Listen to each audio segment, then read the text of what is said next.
that brings us around to the carburetor, which I will try to find a picture of it sitting there where you can see the linkage used to come out. I don't know if you can really see that or not. Can't get my finger around there and hold the carburetor at the same time, but I cut the old linkage.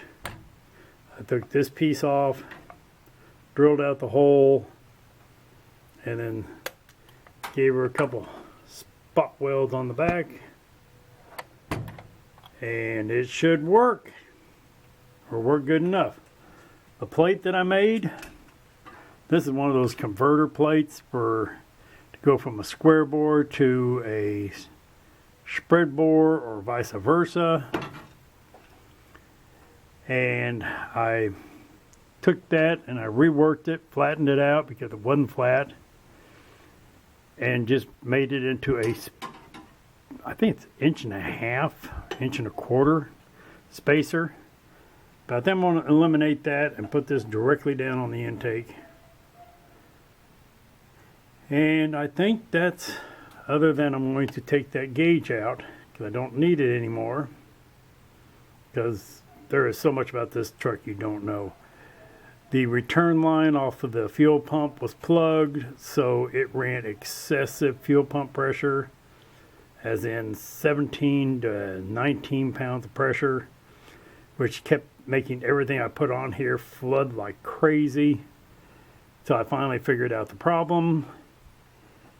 And okay, jumping back over to the carburetor, I'm having to change this from a manual, well, not a manual, a heat riser choke, which is what this is, just standard everyday choke. It works off of a heat riser tube right there that I kept off. It is now going to be, see a little hole right there? Well, I put a little piece of lead in that.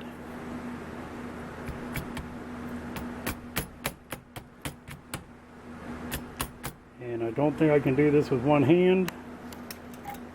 But hey, I'm going to give anything a try once. Okay, definitely cannot do this with one hand. But I'm going to use a punch to drive the lead in to fill the hole, which is where it sucks the hot air in to make the choke work. And this is going to be converted over to an electric choke. So, because my aluminum manifold does not have a place for a heat riser. And for those of you that might be wondering, why am I plugging off a hole in the carburetor? That's where it draws vacuum from. So, unless you want a vacuum leak, you got to do that. Secondly, even if you plug off the cap like I did right here, you'll still have a vacuum leak around the outside of this, because the electric choke has to make contact with the case. It doesn't ground from the outside, it grounds from the inside. So this will go back on here, and then that linkage down there will go in there, and then everything will be happy. I hope. It should be. Not like it's the first time I ever did this. Okay, again, I cannot do this with one hand, and I'm not going to set the camera up for you to watch me spend 3 or 4 minutes just trying to get everything. Oh, well. Okay. No sooner said than it's already done. It just fell right into place. I guess it knew I was videoing. There's that.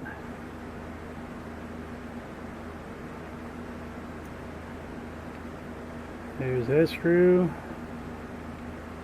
All the linkage is in place where it's supposed to be. Okay, all I got to do is tighten everything down. I can take this cap off or leave it on. Doesn't really matter. I'll just leave it on, make people wonder.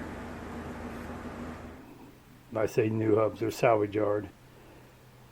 spindles. Got an axle on the other side where they couldn't figure out how to get the clip off the end of the axle. So they just ground it all down.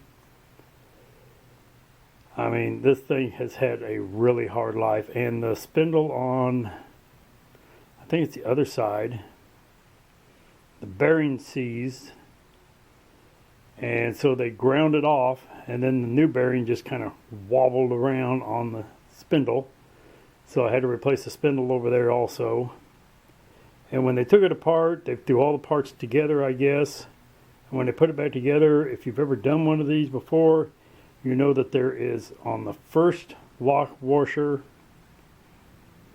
it's not a washer, it's a nut that goes on. It's got a little pin.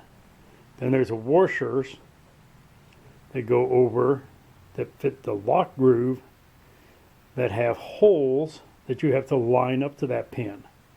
And then the third lock nut goes on, and it doesn't have any pins or anything in it. It's flat on both sides. Well, they put both the pins on one side and both the flats on the other side, which in turn wiped the pin out on one of the nuts. I'm saying nuts and washers, but you guys can figure it all out. The nuts got the pins, the washers got the holes. So I had to get new nuts, washers, everything to fit this thing, and it ends up a 76 spindle is smaller than a 78 and later spindle. So I had a little bit of fun finding those. Okay, I think I've talked long enough. That's where I'm at. So I even got leaves from 2 years ago on there. I really need to get this thing done. Like, share, subscribe. Hey, thanks. Bye.